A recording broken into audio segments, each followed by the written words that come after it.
Alors juste avant d'attaquer, je vais juste repositionner Beanstalk, enfin Elastic Beanstalk, dans la pléthore des services AWS. Alors, si je peux arriver, voilà. Donc en fait, c'était pas du tout prévu, mais en fait on va parler de deux services ce soir qui parlent un peu qui servent un peu à la même chose. En tout cas la même finalité. Donc, là vous avez toutes les grandes catégories des services AWS. Je crois qu'il y en a 51 maintenant. Et dans la catégorie Compute, on va trouver les services qui servent à déployer des applications. Et en fait, aujourd'hui, on a 4 façons de déployer des applications sur AWS. Alors la première, que vous connaissez sans doute, forcément, si vous avez déjà utilisé AWS, c'est EC2. C'est le service historique d'Amazon qui a été lancé en 2006, qui permet de déployer des machines virtuelles. Donc là, vous créez une VM, et puis vous avez la main dessus, vous avez la main, vous faites un SSH dessus, vous pouvez installer des packages, vous pouvez configurer l'instance comme vous configureriez un serveur. Okay. Vous avez Beanstalk, qui est un service de type PaaS, donc Platform as a Service, qui va lui vous offrir un container d'applications qui peut être PHP, qui peut être Java, qui peut être Ruby. On verra ça tout à l'heure. Où là, vous allez déployer une appli. Donc vous allez déployer, si c'est du Java, vous allez déployer un jar, si c'est PHP, vous allez déployer votre appli PHP, etc. Donc là, le serveur est abstrait. La création du serveur et la vie du serveur est abstraite par la plateforme. Okay. C'est un environnement sympa pour les développeurs. Et c'est un service qui est très bien pour les débutants. C'est un très bon point d'entrée sur AWS parce qu'il cache un peu de la complexité qu'on peut ressentir quand on commence sur AWS. C'est pour ça que je voulais parler de ça ce soir. Donc Lambda, je ne dévoile pas le suspense, qui est un service plus récent qui permet lui carrément de déployer uniquement des fonctions, donc des petits bouts de code qui vont réagir uniquement sur invocation.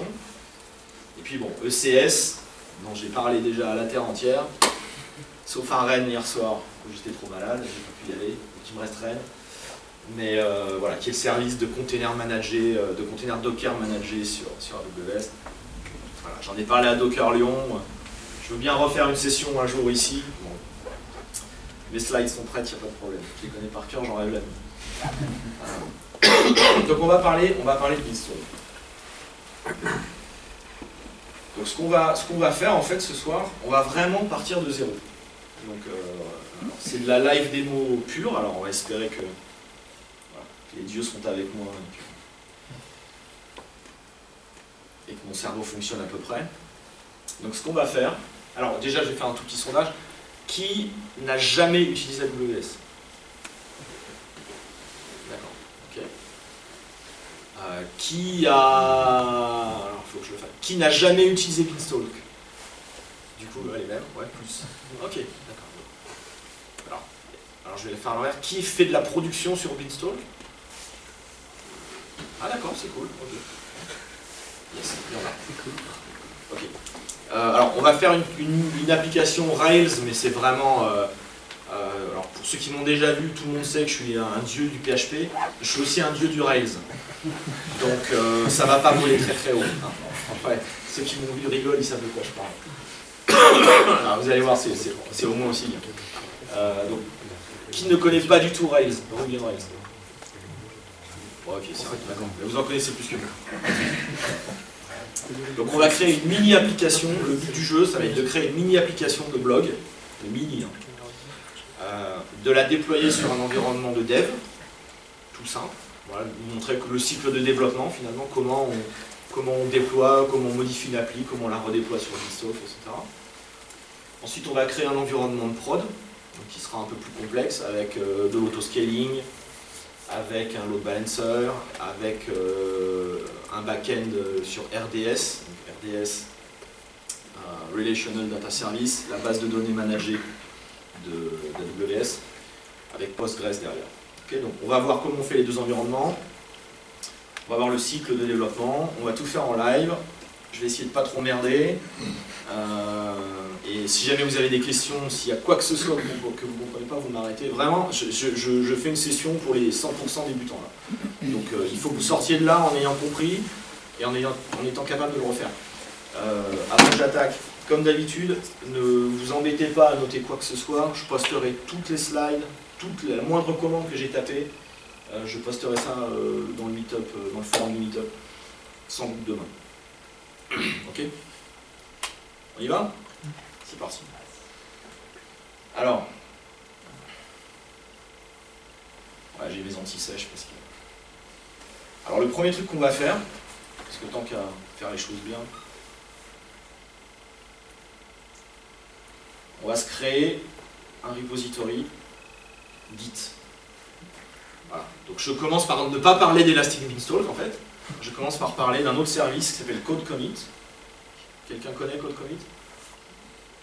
Bon non, on est tous sur GitHub, on s'en fout. Ouais, je sais. Mais c'est pas grave. Donc Code Commit, je vais quand même vous le montrer. Il faut que je fasse mon travail.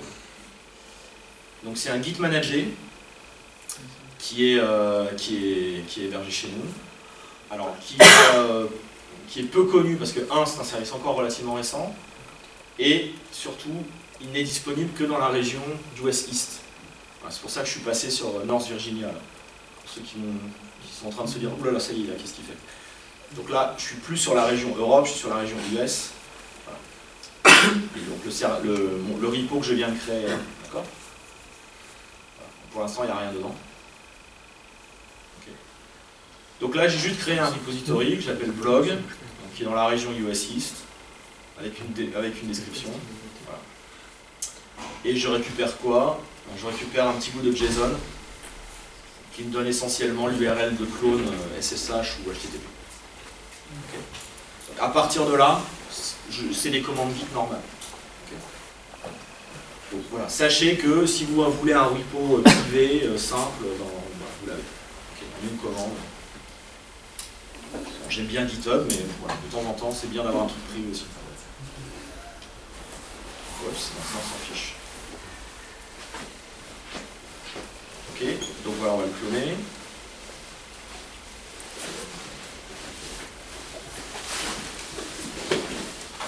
Voilà. Ok. Alors pourquoi je fais ça? Je fais ça parce que vous allez voir qu'en fait, un des avantages d'Elastic Beanstalk, c'est qu'il est bien intégré avec Git.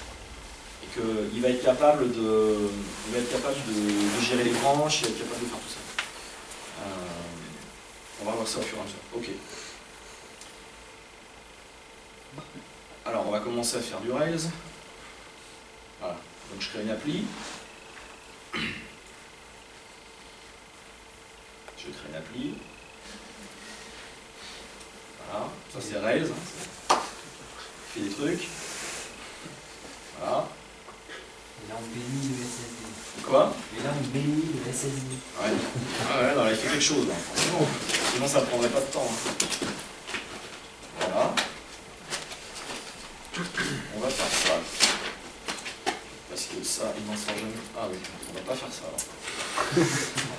On va faire ça et on va faire ça. Voilà. Ça marchera mieux. Ok. Julien? Oui.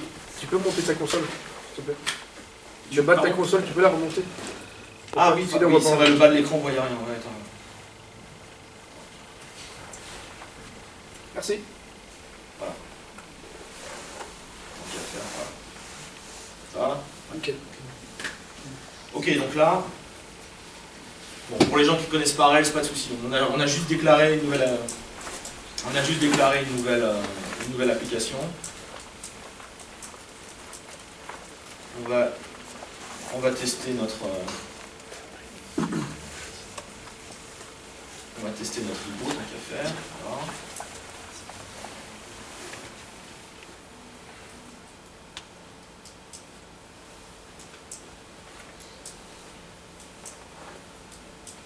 Pas mal. Ok. Bon voilà. Donc pour l'instant, on n'a pas fait grand chose, mais on a posé les bases. Donc on a dit que c'était un blog. Donc on on va ajouter une ressource. Donc une ressource, c'est, pour faire très simple, c'est un objet Rails. D'accord ? Donc je crée un objet qui s'appelle post, qui va être un post de blog. Okay. Voilà.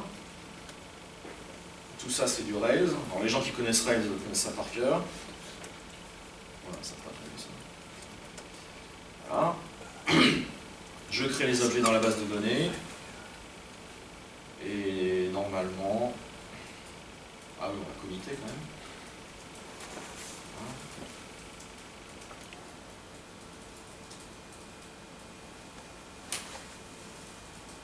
On va retester le repo. Ok. Bon, bah là, on doit pouvoir lancer notre appel local, théoriquement. Voilà. Ah oui, ça, effectivement, c'est un peu petit. Voilà.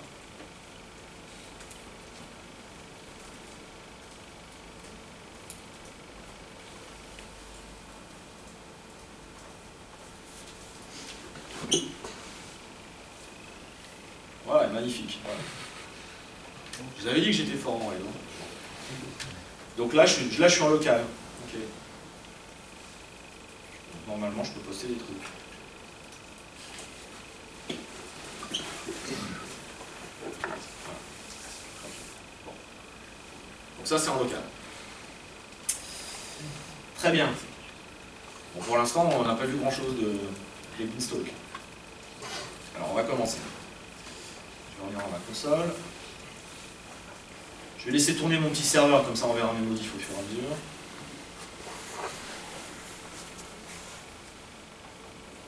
Je vais me remettre au bon endroit.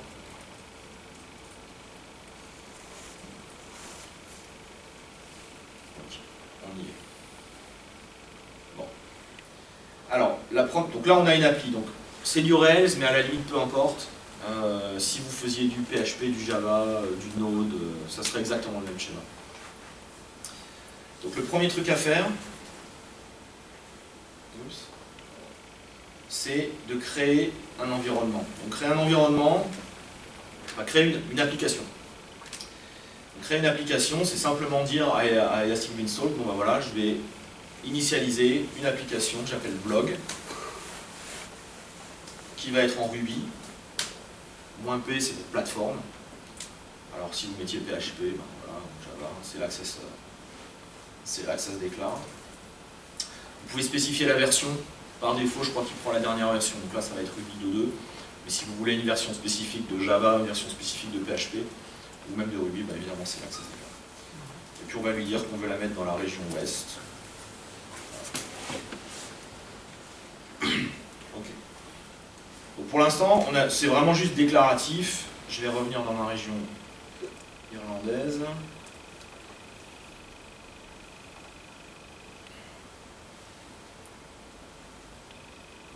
Voilà. Ok. Et je vois une application blog. Et aucun environnement n'existe. Okay, donc pour l'instant, on n'a rien déployé. On a juste dit qu'on allait avoir une application qui s'appelait blog.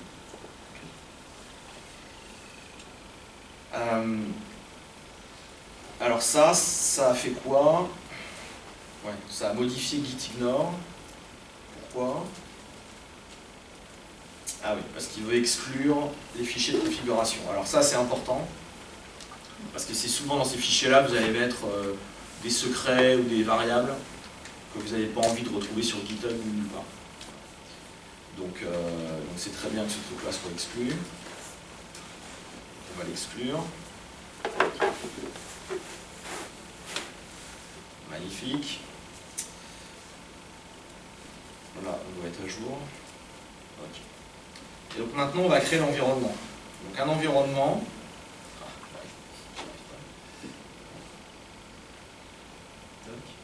Je vous montre la commande, je vais vous l'expliquer. Voilà. Je sens que ce truc va se casser la figure. Ouais.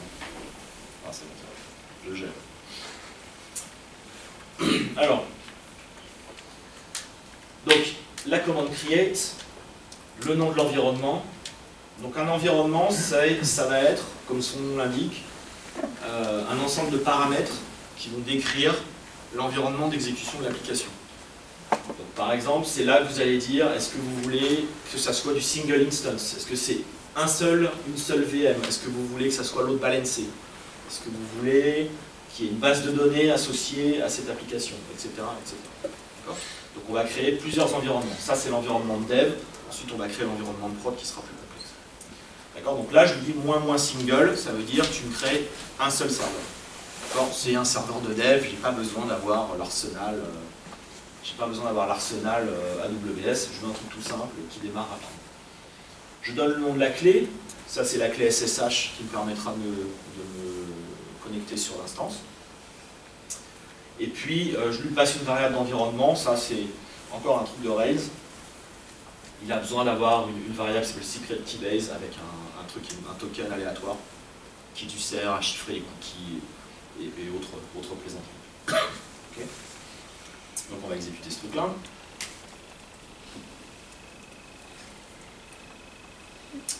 Voilà, donc là, il va packager l'appli, donc il fait un zip, hein, on voit. Il le copie dans S3, donc S3 c'est le stockage objet d'AWS. Donc il le copie dans S3, et puis ensuite il va le déployer. Donc là, qu'est-ce qu'il va faire en gros? Comme je lui ai demandé une single instance, il va me créer une instance, une machine virtuelle. Il va installer dessus ce que je lui ai demandé. Hein. Donc, je vais avoir un Amazon Linux avec Ruby 2.2, très bien, et puis il va déployer mon appli. Ok, vas-y. À quel moment tu as spécifié que cet environnement-là était pour l'appli blog? Parce que j'ai fait le binit, juste avant. Ok, c'est-à-dire que si jamais, en fait, le binit, ça ne sert pas qu'à créer, ça sert aussi à changer l'environnement, de changer d'application. Ouais. Ok. Ok, donc là, excusez-moi. Ok, donc là, voilà, il crée une adresse IP, une Elastic IP, une IP publique pour la VM. Bon, voilà. Donc, j'adore le message save to control C, parce que c'est vrai qu'on hésite toujours. Bon, donc là, effectivement, si on l'arrête, on ne tue pas le démarrage. Hein. Si vous voulez savoir où vous en êtes, vous pouvez faire EB status. Voilà, et là, il vous dit... eh ben, je suis en train de démarrer. Voilà. Status launching, health, gray. Bon. Gray, ça veut dire c'est moi, quoi. C'est moi ce soir. Vous voyez, on ne sait pas. Voilà. Green, c'est tout va bien. Red, c'est non. Gray, c'est ouais, on va te dire attends 2 minutes, on va te dire. Donc, vous pouvez, voilà. Quand vous avez plusieurs environnements, vous pouvez passer le nom de l'environnement. Vous pouvez faire ça aussi. Ok. Il peut y avoir plein d'environnements différents. Il peut y avoir un environnement par développeur. Enfin, ok. Et c'est tout. C'est bien, non? Moi qui suis fainéant, j'adore. Donc là, on voit, si je vois, je vais peut-être rafraîchir un petit coup. On va aller là-dedans, tiens. Donc là, sur la console, on a un peu plus de détails. On va aller dans Events. Alors, on va regarder Configuration pendant qu'il démarre. Donc on va retrouver grosso modo soit ce qu'on a rentré, soit les choix par défaut. Donc on voit s'il y a ces single instance. La taille de l'instance, je lui ai rien dit, donc par défaut il m'a mis T2 micro. C'est une petite instance, mais c'est suffisant. Variable d'environnement, ben, on voit le truc que je lui ai demandé de positionner. Et puis data tier, ben, je ne lui en ai pas demandé, donc il n'y en a pas. Ok. Donc ça démarre tranquillement. Et dans Events, ben, on va voir ce qui se passe. Donc on voit grosso modo ce qu'on voit dans le EB status. Okay. Et si je vais voir ce qui se passe dans EC2,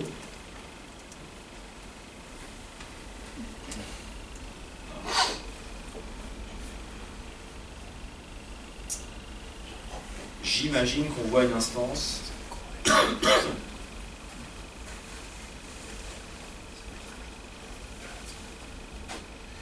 photo qu'elle a un blog. Encore Merci. Voilà, on voit l'instance qui est taguée avec le nom de l'environnement. Okay, donc il est en train de la démarrer. Voilà. D'accord. Bon, on va le laisser, on continue un tout petit peu, ça prend 3-4 minutes, on va continuer. On va attendre que ça passe green. J'ai une question. Vas-y, je t'en prie. Quand il a créé le zip, Ouais. il a pris ce qui était dans... Ah oui, merci. Où Michel est-ce Français. qu'il a pris ce qui était en local sur la machine? Alors, j'allais le montrer après, mais c'est vrai. Non, mais merci de m'y faire penser. Alors, par défaut, il prend ce qui est comité. Donc, quand on va le faire après, on va faire les modifs. Quand on fait EB create ou EB deploy, qu'on va faire dans 30 secondes, il prend la version comité. Ce qui est rassurant, mais ça veut dire que bon, tu peux être en train de bricoler des trucs, il ne se passe pas grand chose tant que tu n'as pas comité. Il y a une option qui s'appelle -- stage qu'on va voir, qui permet de déployer ce qui est stagé. Donc, ce qui a été stagé par git add. On va le tester tout de suite. Ok, alors est-ce qu'elle est green ou pas encore un truc là? Alors, on va modifier un fichier. Donc il utilise la branche courante quand on fait du code. Oui, il prend le head. Par défaut, il prend le head. Ouais. Et on peut lui dire de prendre une branche particulière? Je pense que oui, mais là, ça dépasse mes... Ça dépasse totalement ça. Donc, en avant. Donc, on va éditer un truc. On va se merveiller. On va changer le titre. Voilà. Comme je suis hyper inspiré, on va appeler ça bloc de dev. Voilà. On va vérifier en local. Ouais, ça marche. On a changé le titre en local. Tout va bien.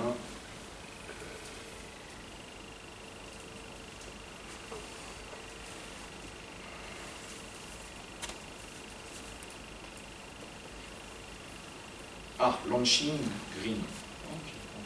C'est pas encore tout à fait ready, mais ça arrive. Bon, ça c'est le temps de démarrage. C'est le temps de démarrage de la VM. En plus, les T2 micro, c'est pas les plus rapides. Voilà, running, non, ça devrait être bien. Alors, on est où là? Ah, else, ok, ça c'est bien parti. Ok. Donc là, on doit être bien. Donc, je dois pouvoir me connecter sur ce truc-là.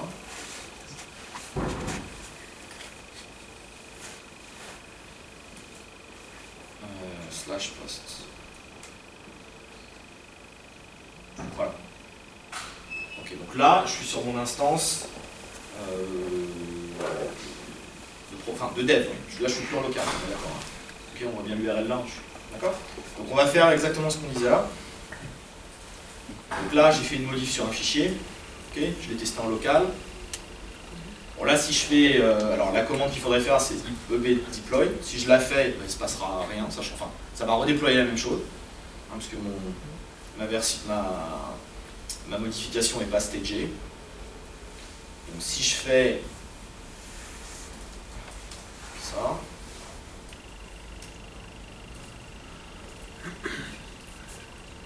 Ok, là, elle est stagée. Donc, si je fais deploy staged, là, ça passe.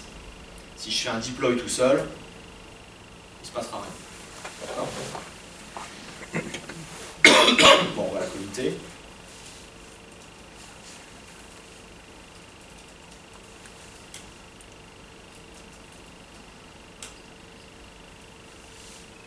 Et t'as besoin de la toucher? Non, parce Non, qu'il il prend le- ouais, bonne remarque. Il déploie à partir de ce truc-là.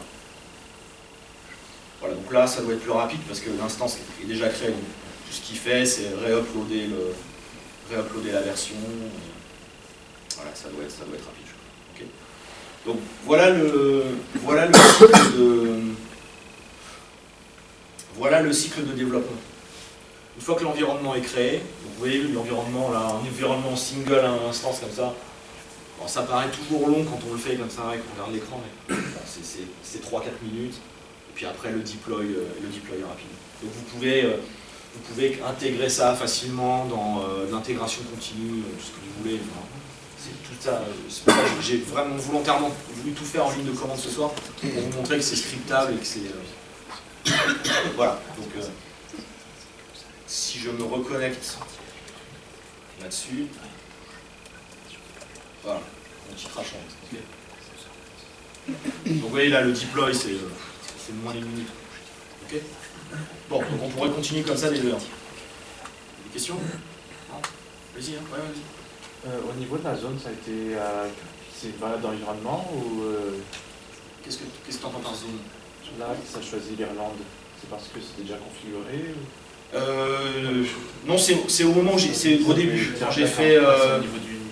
C'est au niveau du unit. D'accord. Voilà. Je rappelle l'autre. C'est au moment où tu crées l'appli, tu dis je la mets dans cette projet. Oula, il y a du son. Non, t'énerve pas. Ok. Bon, donc voilà. Donc, franchement, moi je trouve que pour un dev, c'est un service sympa parce que on arrive à déployer son appli, voilà, on ne se pose pas vraiment de questions d'infrastructure. Alors il y a une question à laquelle j'ai pas répondu quand même, c'est si je poste là.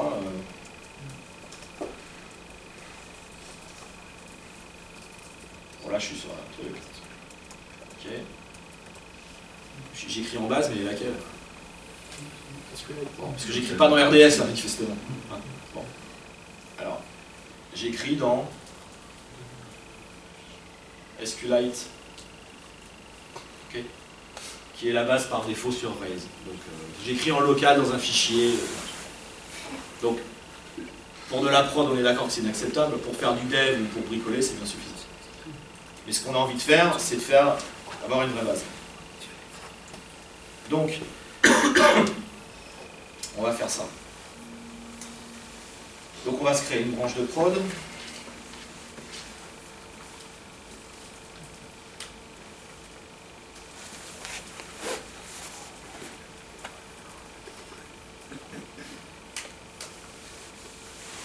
Alors je vais copier 3 fichiers, je vais expliquer après.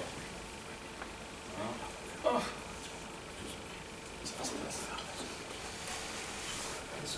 Ah oui.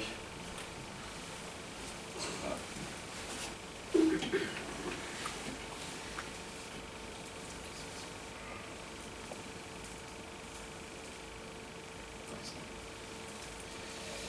Donc ça c'est des horreurs Rails, hein. Ça n'a rien à voir avec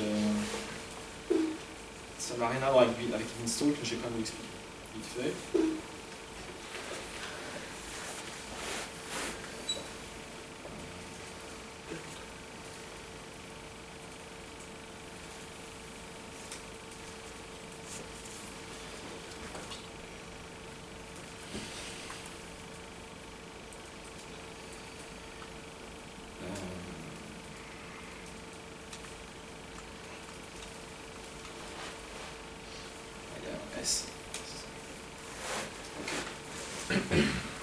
Donc là, tout ce que j'ai fait 3 choses en fait. Donc dans le gem file, je lui ai dit un truc tout simple. Puis voilà, t'es gentil. Effectivement, pour le dev, je reste sur SQLite. Par contre, pour la production, je veux Postgre. Okay. Donc là, ça dira à Rails, maintenant, tu utilises Postgre pour faire tes requêtes. Okay. Donc ça c'est dans le gem file, c'est pour qu'il installe la gem Postgres, PG. Okay. Ensuite,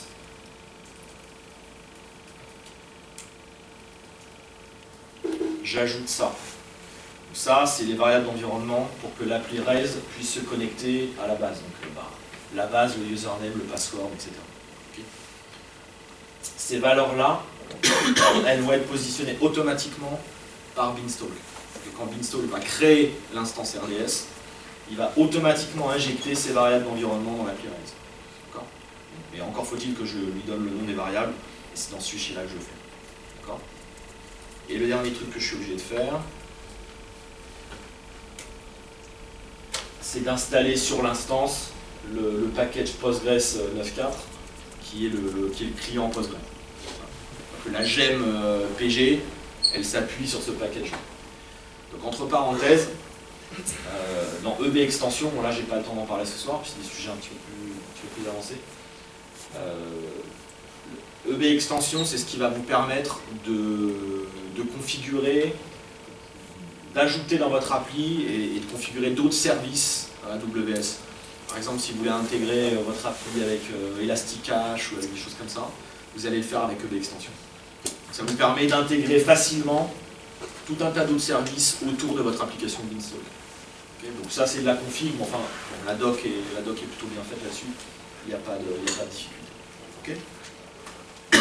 Voilà, donc là tout ça c'est juste pour dire, voilà, j'ai modifié mes 3 fichiers, c'est juste pour dire maintenant sur l'environnement de prod, on passe sur Postgre, et voilà.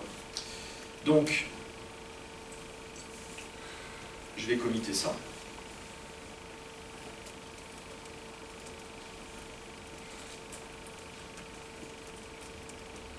Ok.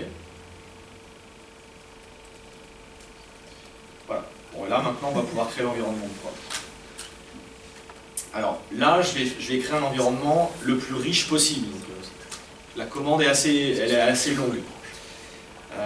Un truc dont je vais avoir besoin, c'est mes subnets. Parce que je veux pouvoir créer un environnement avec de la haute dispo pour les instances, pour RDS, etc. etc. Donc j'ai besoin d'avoir les identifiants de mes subnets.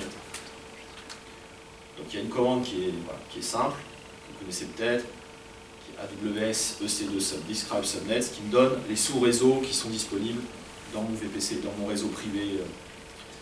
Donc là, le champ qui m'intéresse, c'est ça, subnet ID, les 3 qui sont là. Ok, donc histoire de me simplifier la vie, je vais mettre ça dans une petite variable d'environnement. Voilà. Et alors voilà la commande qui pique les yeux. Alors, donc EB create block prod. Ok, donc là je crée mon environnement de prod. La clé, toujours la même. L'identifiant du VPC. Je ne sais pas si on va le voir sur l'écran. Si ça. Donc l'identifiant du VPC. D'accord, donc le VPC, c'est Virtual Private Cloud, c'est le réseau privé à l'intérieur du cloud d'Amazon dans lequel vous exécutez vos instances. Okay. Là, je dis que je veux un load balancer et qui va être public. Je veux qu'il ait une adresse IP publique. Pour avoir un ELB, avec qui soit pas public, qui soit un load balancer interne à la plateforme. Et là, l'objectif, c'est de load balancer nos services. Voilà, donc je veux que les instances aient elles aussi des IP publics. Là, je vais donner les subnets, d'accord, pour le load balancer, pour les instances et pour la base de données. Donc je lui donne les 3 subnets, comme ça il est capable de lancer dans les 3, ce qui me permettra d'avoir de la haute dispo. Je donne le type d'instance que je veux pour mon appli Rails. Donc là c'est de la prod, donc je mets une plus grosse instance, M4 large, c'est déjà pas mal. Je lui dis qu'il faut me créer une base de données au passage. D'accord, donc database engine Postgre, version 9.4.5. La taille de l'instance, pareil, M4 large. La taille de la base, 5 Go, le username de la base, le password, et puis toujours la secret key base pour valider. Okay. Donc ça, voilà, c'est une commande qui est plus compliquée, mais vous voyez qu'on peut avoir... là, il faut bien voir qu'en une commande, on va créer un load balancer, on va créer un groupe d'autoscaling pour l'appli Rails. D'accord. Donc je crois que par défaut c'est de 1 à 4 instances, mais c'est paramétrable aussi. Donc on crée un groupe d'autoscaling, on crée une base de données. D'accord. En avant. Voilà. Alors là je vais être obligé de tricher parce que ça prend entre 20 et 25 minutes. D'accord. Donc l'environnement tout simple, il prend 5 minutes. Là il prend 25 minutes. Donc on va le laisser tourner. Parce que là, il y a beaucoup de choses à créer. Pour ceux que ça intéresse, évidemment, c'est un template CloudFormation. Je vais referme la parenthèse. Et les sources sont dispo dans la doc? Les templates? Ouais.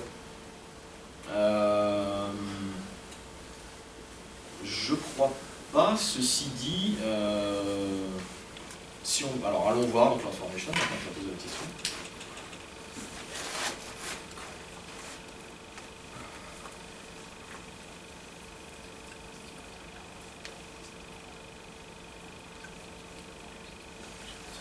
J'ai vu dans le résumé de la création, CNAME, ça veut dire qu'on peut aussi dans la commande lui donner l'alias du chemin d'accès. Non, lui va fixer un CNAME. C'était marqué Unknown. Oui, parce qu'il ne l'a pas créé, il le crée à la fin. D'accord. Donc il va créer un CNAME, là en l'occurrence pour le load balancer. Et après, évidemment, si c'est de la prod, l'objectif c'est que tu mettes un CNAME www.monappli.com. Donc, alors il est là.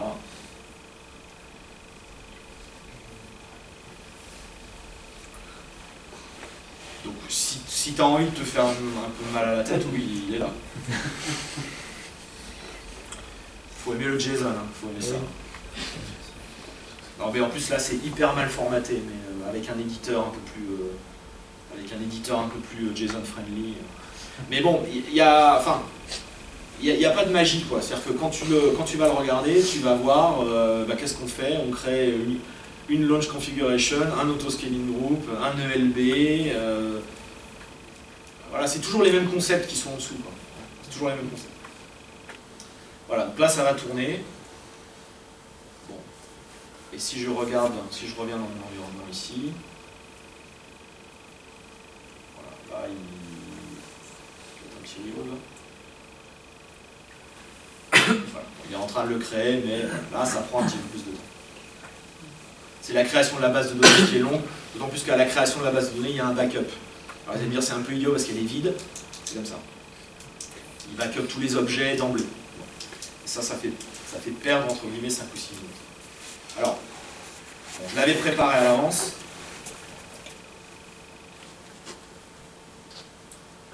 Alors voilà, je peux vous montrer. Je l'ai fait hier ou avant-hier ou je sais plus quand. La notion du temps est un peu perturbée. Ouais, non mais il manque 2 jours dans mon... J'ai été kidnappé par les extraterrestres. Donc je l'avais lancé à 15h09 et ça s'est terminé à 15h32. Voilà. 23 minutes. Donc ce que ça nous donne à la fin, donc on a un environnement, regardez la config. Voilà, donc on a un environnement qui est auto-scalé de 1 à 4 avec un load balancer. On doit pouvoir voir son petit nom là. Ouais. On va vérifier que ça marche toujours. Ouais. Ça marche toujours. Ok.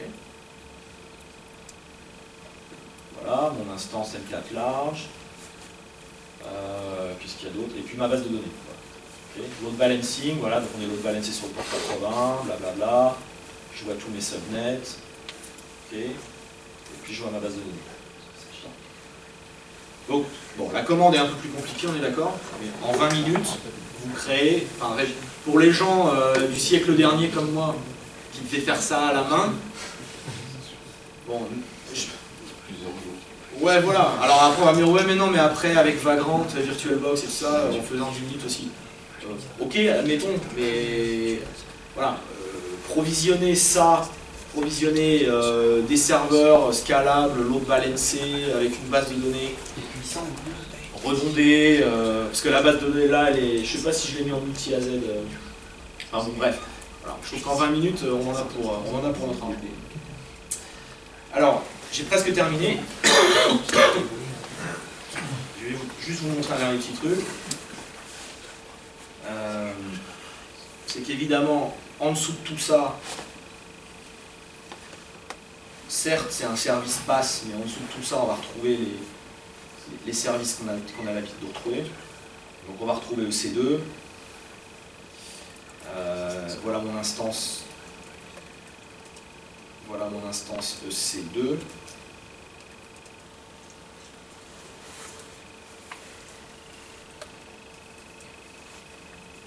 Oui, je fais ça.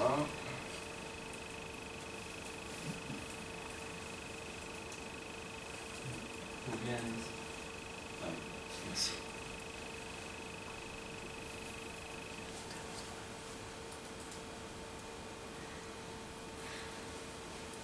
Voilà, donc là je suis bloqué. Bon, si vous n'avez pas envie de le faire, vous ne le faites pas, mais vous avez toujours la main sur vos instances. D'accord? Donc là il vous dit, voilà, cette instance EC2 est managée par Elastic Beanstalk. Voilà. Changes made via SSH will be lost if the instance is replaced by autoscale. Ok, très bien, merci. Enfin en attendant, voilà, je vois ce qui se passe là-dessus. Ok, donc c'est une instance. Magnifique. Je dois même pouvoir me connecter sur ma base de données. Alors, faudrait. Est-ce qu'on a posté des messages sur notre beau blog? Non. Alors, en avant.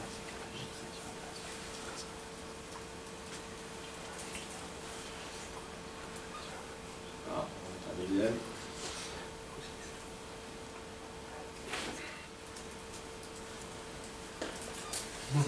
Voilà.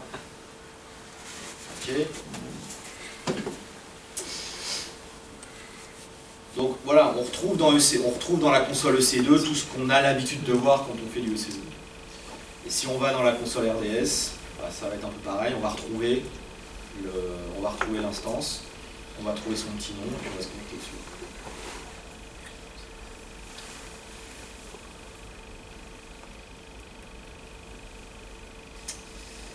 Alors ça doit être celle-là. Voilà. Et donc, la commande de la mort. Alors, si j'arrive à la faire du premier coup, 54, 32. Non, je ne vais pas compter. Ouais, c'est ça, moins grand U.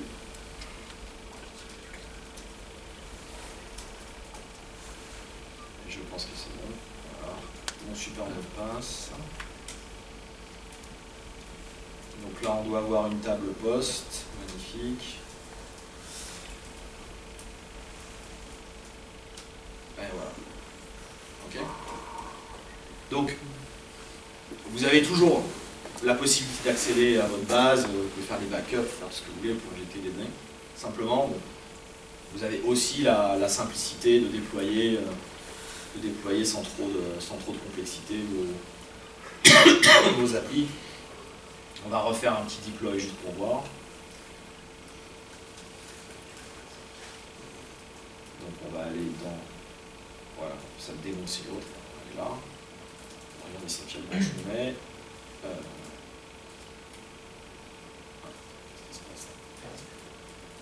Oh là. Hein?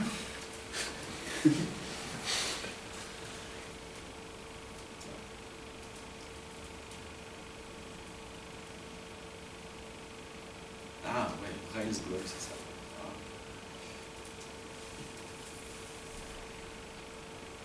Ok, on est sur la branche, donc on va revenir sur la branche de prod.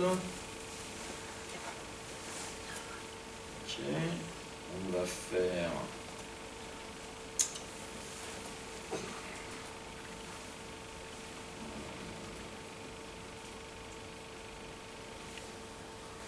Voilà.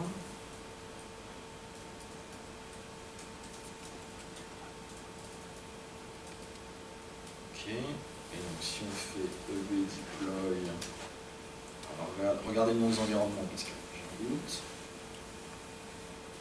Ok.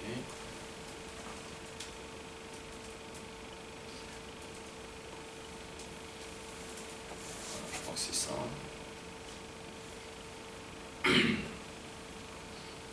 Vous n'avez pas dans l'anti-stage?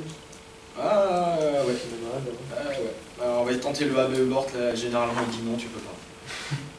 Ouais, si. Alors si on le fait assez vite, ça marche. Non, parce qu'après, il vous dit, non, en gros, le machin est pending, il faut attendre. Merci. Donc, voilà, on va revoir. Aborting. Mais tant que c'est green, ça va. Ça veut dire que le truc répond. C'est vrai, je ne l'ai pas connecté.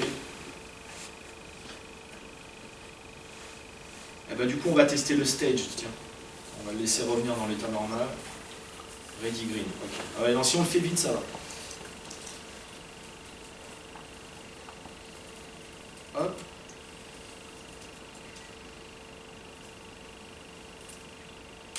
Voilà. Et donc là, si je fais ça...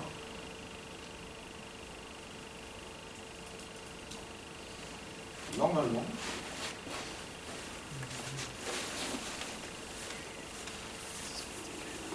ça se passe. Oui, alors ça aussi, alors voilà, ça, il est toujours en train de créer l'autre environnement, mais bon, quand parfois c'est un peu long, il me dit t'as pas fait CTRL-C, mais moi j'arrête, hein, ça suffit. Mais bon, c'est rien, hein, il tourne encore. Hein. Voilà, launching. J'ai une nouvelle question. Vas-y. Derrière le Xcode Deploy, j'imagine ou, Non. Non.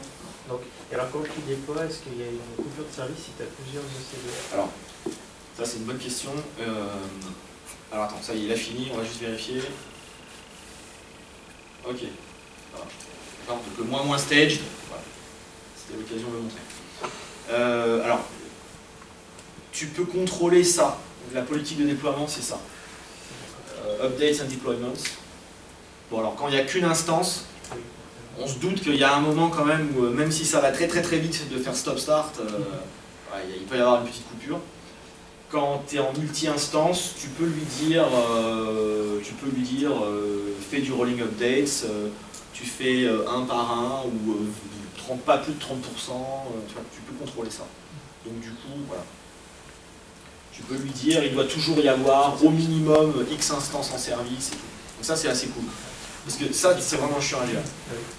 Quand on fait du déploiement de prod, hein, c'est vraiment pénible à gérer. Le load balancer, il va automatiquement laisser de côté ceux qui sont en train de se mettre à jour? Ou alors il va quand même... Est-ce qu'il les sort? Alors, est-ce qu'il y a le connection renew là-dessus? Il faut que je vérifie. Je ne veux pas faire appel à mon désir. Je ne vais pas faire appel à mon ce soir. En tout cas, on peut contrôler ça. Et il y a un autre truc qui est super sympa. Voilà. C'est ce petit bouton là qui a l'air de rien. Swap URLs. Voilà. Qui permet de faire du déploiement du Red Black. Red Black, c'est ce que fait Netflix, en gros. C'est les couleurs C'est de dire, je reconstruis tout. J'ai la version N, je veux tester la version N+1. Je reconstruis tout en version N+1. Je teste. Quand je suis convaincu que ça marche, eh ben, je bascule sur N+1 et je tue N. D'accord ? Et donc avec ça, c'est assez facile à faire, de se dire, vous créez votre nouvel environnement. D'accord ? Là, pour le faire, il suffirait que je fasse un EB create blog prod 2. Je recrée un environnement. Tu peux cloner aussi.